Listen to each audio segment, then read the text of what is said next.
Hi, and welcome to Josiah is Right, and what we'll call Josiah's History of Magneto. Magneto is the ultimate X-Men villain.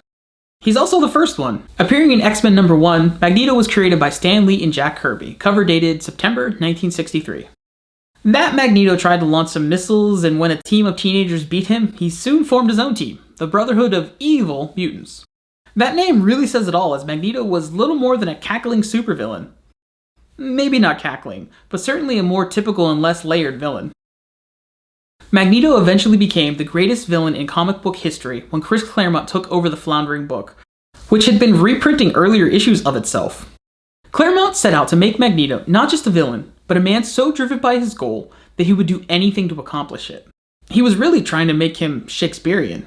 Think Macbeth. Claremont leaned heavily into Magneto's background as a Holocaust survivor, and how facing such a great evil would impact a man.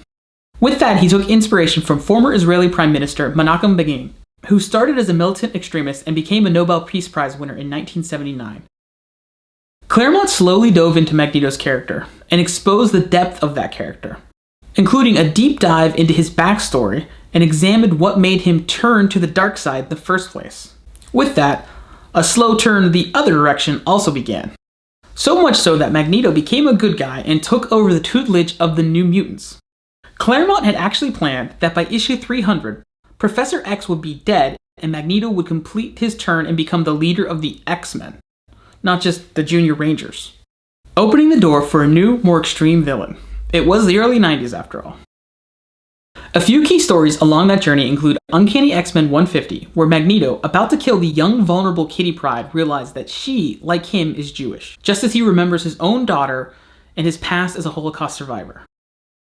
X-Men, God Loves Man Kills, where the magnitude of hate against mutants by the villain Stryker is so immense it essentially flips Xavier and Magneto's points of view.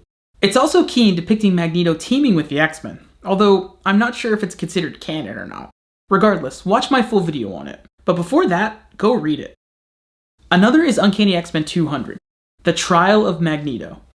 Here, all the bad of Magneto is reflected on and laid to bear, while also showing him act as a hero when, among other heroic acts, he saves the prosecutor out to convict him.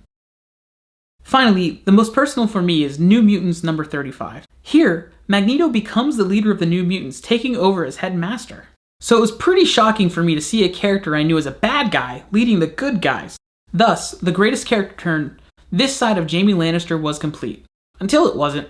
From what I've read here, Marvel Comics The Untold Story, a great book I've used for research in many of my videos regarding Marvel, Magneto would go on to be flipped and flopped a bit, a long-haired dude without his memories named Joseph, a long braided-haired dude leading the X-Men in an alternate reality, and on and on and on. He'd be involved in some really brilliant stories such as House of M, and proved to be a truly bad villain in the Ultimate Comics, obliterating New York and killing a lot of characters in the Ultimatum storyline. There's a whole lot that I'm totally skipping over, obviously, so go read some books featuring Magneto.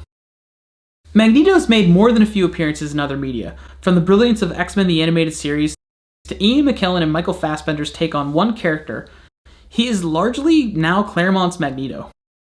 No matter the media, Magneto remains core to the X-Men and their stories. And my favorite bad guy? No place to hide. No place to run. No place to run. The mutant age has now begun. X-Men!